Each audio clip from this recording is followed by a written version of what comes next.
बिहार में हो रहे जाति गणना पर हाईकोर्ट ने तत्काल प्रभाव से रोक लगा दी है। वहीं इसको लेकर मंत्री अशोक चौधरी ने पत्रकारों से कहा कि ये अभी अंतरिम रोक है, पूरी तरह से रोक नहीं है। वहीं आगे उन्होंने कहा कि भाजपा की नीयत साफ नहीं है, न पहले थी न अब है। अभी भी उनके बयान से साफ झलक रहा है, कहीं पे निगाहें और कहीं पे निशाना। जो बड़ी आबादी इस देश में रहती है, आर्थिक रूप से कमजोर जो पिछड़ गए हैं, बंटवारे से आर्थिक स्थिति खराब हो गई है, उनके लिए जनगणना जरूरी है। इसको देखते हुए सरकार ने काम शुरू किया था। आबादी की स्थिति जानना चाहती थी सरकार, आगे भी काम जारी रखेगी। सरकार हाईकोर्ट में बातें अपनी मजबूती से रखेगी। बड़ी आबादी इसके पक्ष में है। जो लोग साजिश कर रहे हैं, उनकी साजिश नाकाम होगी। नीतीश कुमार ने जो भी योजनाओं का निर्माण किया है, उससे सभी को लाभ मिल सकेगा। जो मजदूर का पलायन हो रहा है, उनकी जाति क्या है, ये जानना सरकार का हक है। विपक्षी एकता पर उन्होंने कहा कि लंबे समय से ये बातें हो रही है, विपक्षी एकता के साथ लड़ेंगे तो चुनाव में जीत होगी। सभी लोग साथ आ रहे हैं। कर्नाटक चुनाव के बाद कुछ बदलाव जरूर होंगे। माननीय नेता बहुत लंबे समय से ये बात कहते आ रहे हैं कि विपक्षी एकता होनी चाहिए और विपक्षी एकता के साथ अगर हम चुनाव लड़ते हैं तो हमारी जीत सुनिश्चित रहेगी, और उसके लिए उनका प्रयास अब कामयाब भी होता दिख रहा है। बहुत से लोग, बहुत से साथी विपक्षी दल के सब लोग इस पक्ष में आ रहे हैं कि विपक्षी एकता की ज़रूरत है और हम लोग साथ में आएंगे। कर्नाटक के चुनाव के बाद हम समझते हैं कि कुछ बड़ी मुहिम की शुरुआत होगी है। और अभी पूरी तरह से रोक नहीं लगाया गया, अभी अंतरिम रोक लगाया गया है। और कास्ट सेंसस के बारे में माननीय नेता ने आप सब लोगों को भी पहले भी बताया था कि जब ज्ञानी जैल सिंह माननीय नेता जब भारत सरकार में मंत्री थे, तब ज्ञानी जैल सिंह ने उनको बुला करके और उन्होंने ये बात कही थी कि इस तरह का कार्य होना चाहिए।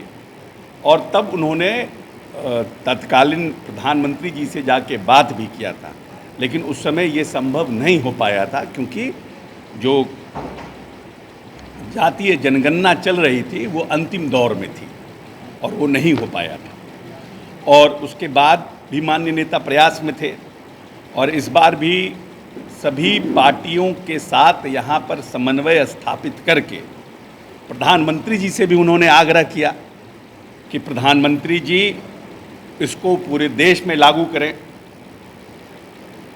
परंतु भारतीय जनता पार्टी की जो नीयत थी उस समय भी साफ नहीं थी, दुविधाजनक थी। और अभी भी जिस तरह का हाईकोर्ट में रोक के बाद जिस तरह का बयान आ रहा है,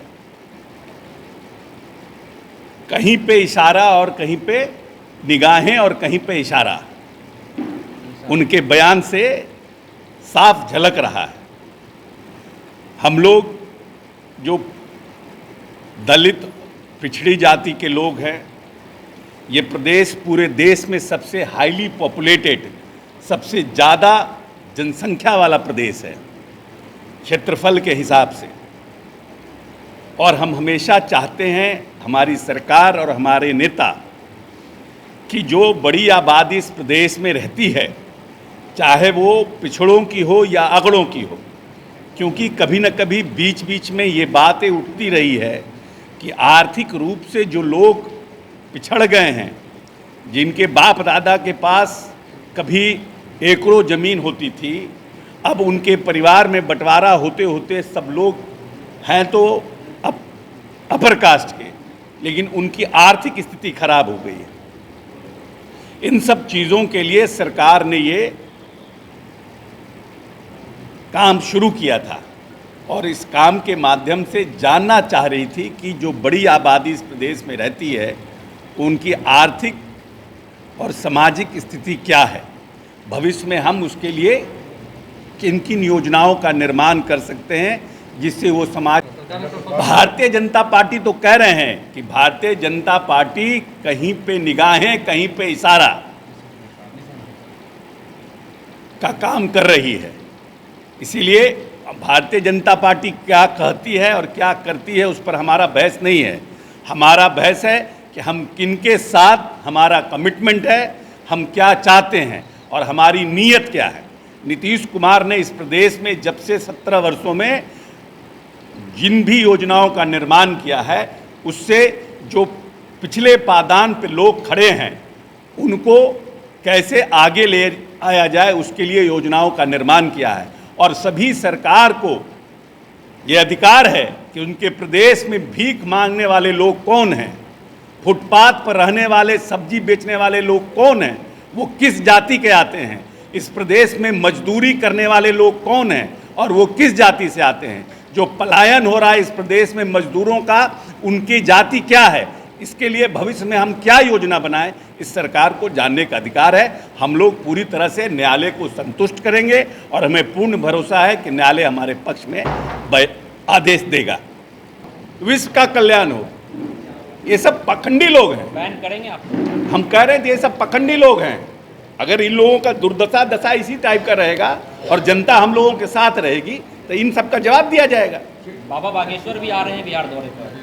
बाबा बागेश्वर भी आ रहे हैं। आसाराम बापू भी आए थे, कहाँ चले गए?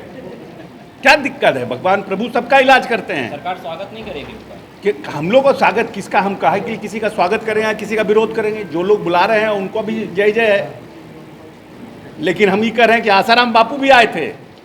अगर आपने अभी तक हमारे चैनल को सब्सक्राइब नहीं किया है तो हमारे चैनल को जल्द से जल्द सब्सक्राइब करें, लाइक करें, शेयर करें और कमेंट करें।